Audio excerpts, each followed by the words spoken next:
the dark place. That was my sacrifice to pull Alice out of there. Time here is different.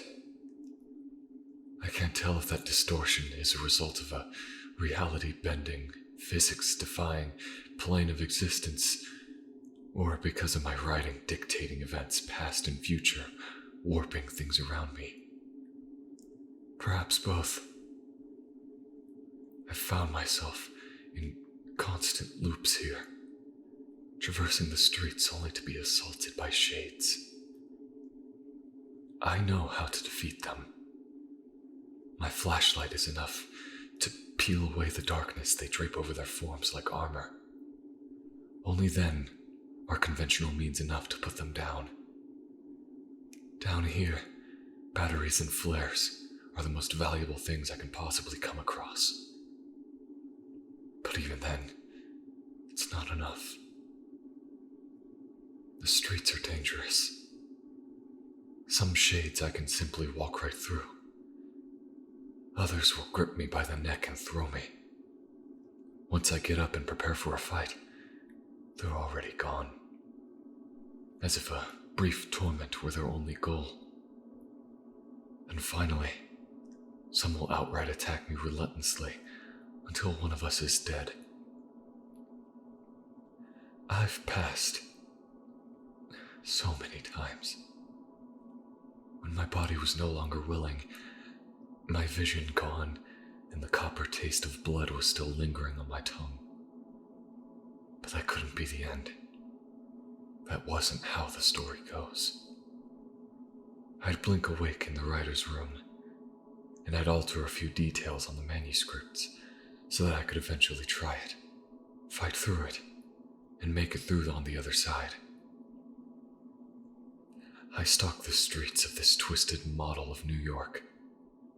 There is no sky here, just eternity above me, while the city is lit purely by neon signs and street lamps. A scene of an apocalypse set up just for me to act in. I leave Mr. Door's building, ascending from a cellar door from the basement, right into the streets. My goal is to make it further across the street, to find Alice's old apartment.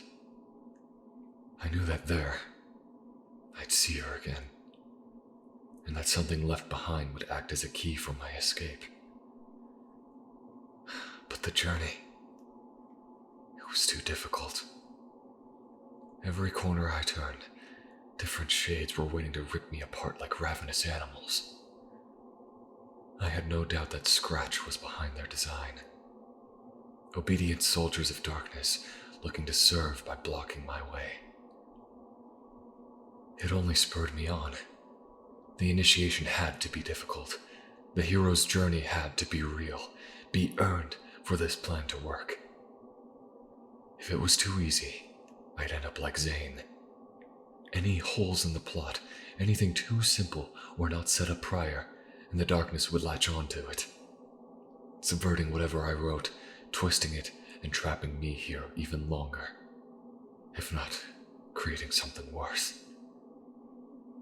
But what if fighting wasn't the only way? My bullets were precious, almost as much as my flashlight. Punching the shades was an option, but only as much as punching a tank could be considered a fair fight. I had to come up with another way. Sneaking by was always an option, and it was certainly possible in most cases, but something had to be done to make the option more practical. As I prowl the streets, a familiar sight unfolds itself before me. A dark orb and one of light. If I line them up correctly, in a form resembling an eclipse, they'd reveal something to me.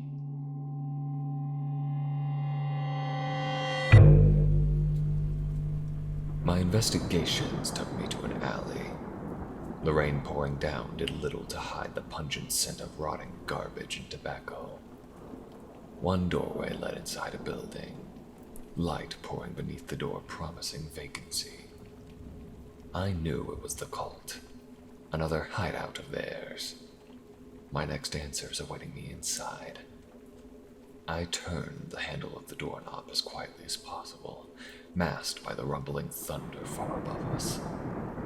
Then I push in, pistol in my slickened hand raised ahead of me. My personal battering ram against any potential obstacles in front of me. There was no need for discretion. I knew that anyone in here that would be fighting me would need a fair few bullets to rip through them. Their absence would do the world a favor. The people they've harmed justice. But as I push inside, I see a figure ahead of me, slumped over in a chair. I don't pull the trigger. Instead, stalking forward. Every step started at my heels and ended at the tip of my toes, so that each one was as silent as possible.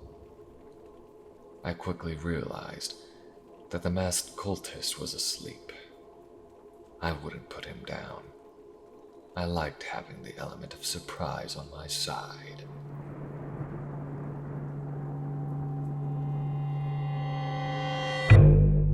That was it. If I could convince the dark place to rest, even just slightly set down its guard, that could give me enough room to sneak my way through. No longer would I have to fight for my life just to make it through the streets of this corrupted New York. I could make it by unharmed and still have enough done to satisfy the needs of the story. I had to get to writing, change the scene to make this a reality.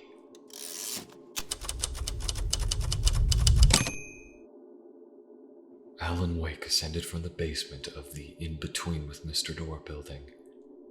The streets more quiet than usual.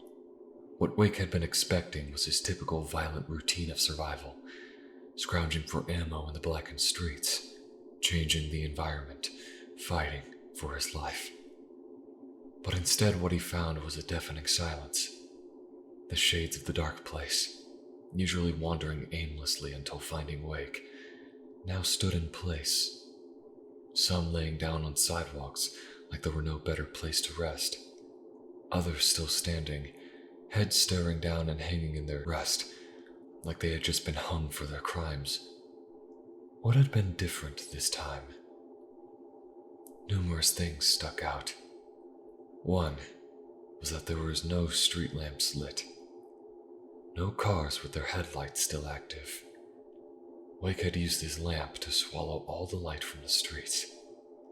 The neon signs were still active, but dim enough to not disturb the darkness. So long as Wake didn't turn on his flashlight, he could pass through to the apartment complex without a hitch. All it took was a little more effort. The darkness was an entity, and even those were compelled to rest from time to time. Everything needed to breathe, needed reprieve. The dark, empty sky felt warmer, like the sun were out in clear skies just behind the curtains. The warmth oddly comforting, like feeling the razor beam down on your skin through a window. Any shades that managed to resist such rest were slowed to a crawl. They could barely see, barely make out anything around them as they trudged through the city. For such supernatural creatures, they were severely affected by something so mortal. Alan Wake managed to live up to his name, eyes staying wide open, managing to avoid their slumber for however long this grace period would last. But why would the dark place be forced to sleep, while Wake was as alive and active as ever? The answer was more simple than one might think. Throughout the dark place, Wake encountered a safe room, one with everlasting light, a shoebox to store his valuables in, and a handy coffee thermos.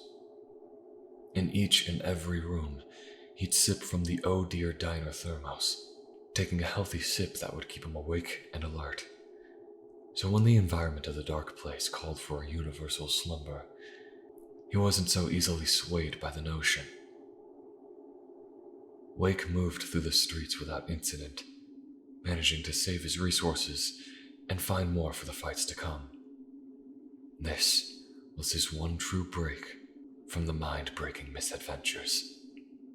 Next time, he won't be afforded such a luxury.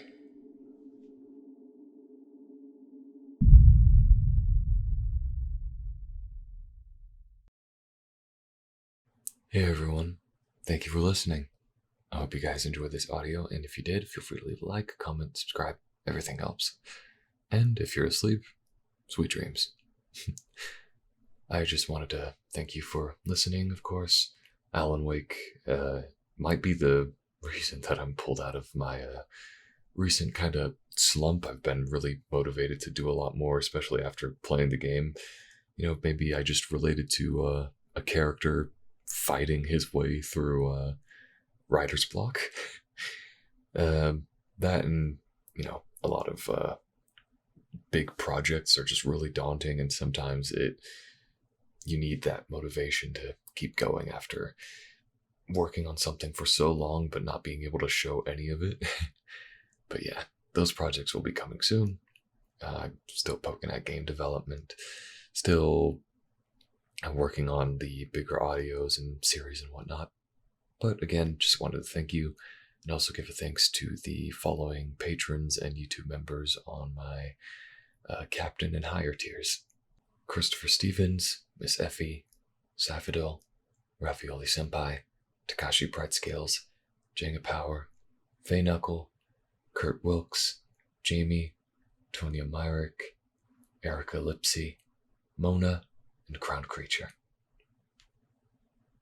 Again, those are all of my YouTube members and patrons on the captain and higher tiers. And if you want to check that out, link is in the description. And if you want to check out an audiobook I recently narrated, that is also in the description. It is Bloodbound Reawakening. Anyways, that's all for now, and I'll catch you guys next time. Peace.